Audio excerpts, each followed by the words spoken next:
All right, so I'm going to do a little overview of the Tikka T3 action. Phenomenal actions, and they've gained really good reputations for both accuracy and strength, all that stuff. So very impressive action. Made in Finland. The T3 is, in my opinion, probably the best, or any Tikka rifle in that, for that matter, as of now. They're probably the best bang for your buck. They really are really worth it. They are accurate out of the box. They're strong, and they come in like a the styling on them. Some companies just don't get it right. Some do, and Tikka's one of the ones that does. Like, they got good styling on all of their rifles. So first thing that I'm just, like I said, general overview on this one. So the Tikka T3, 2-position safety. So you have safe that locks the bolt, fire, which will fire it and unlock the bolt. So I'm going to dry fire it here. Some can have rough opening of the bolt. There are ways to clean that up. I'm not going to go into that in this video. But then it feeds from a box magazine. Very smooth actions. So the magazine that it uses is a plastic one. This is you can see the SM on the box there. This is for a 270 short mag. So I can't remember if the regular cartridges or standard bottlenecks, if they're single stack or not.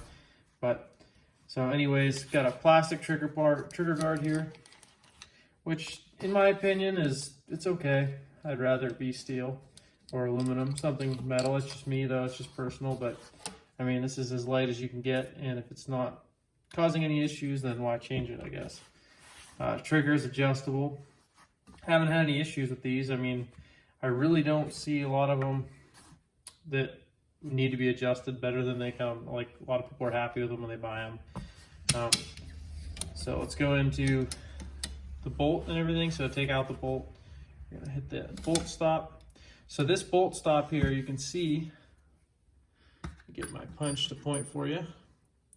Right here, there's a shelf. How this bolt stop works is when you retract the bolt all the way back in the receiver, that shelf will stop on the back of that locking lug. So the Tikka uses a 2 locking lug system.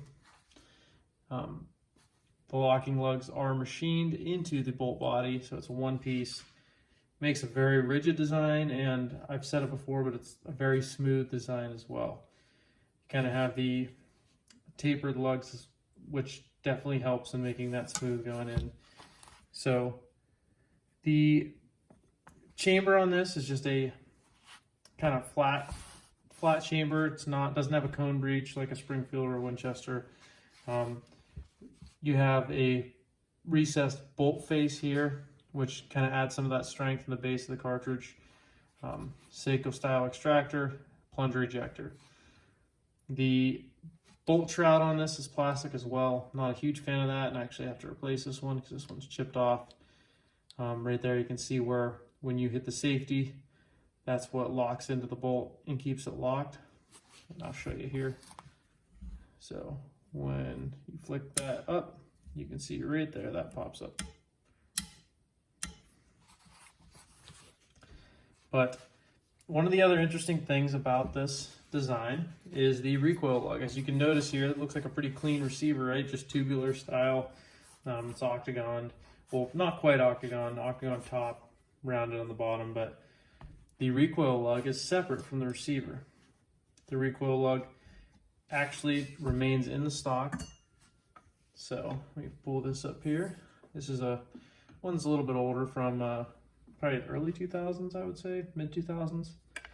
But the recoil lug just sits right in there. And there's really not a whole lot of surface for that to grab onto the receiver, but it doesn't need it, I guess. Once again, these things are known for being very accurate out of the box. So this design is a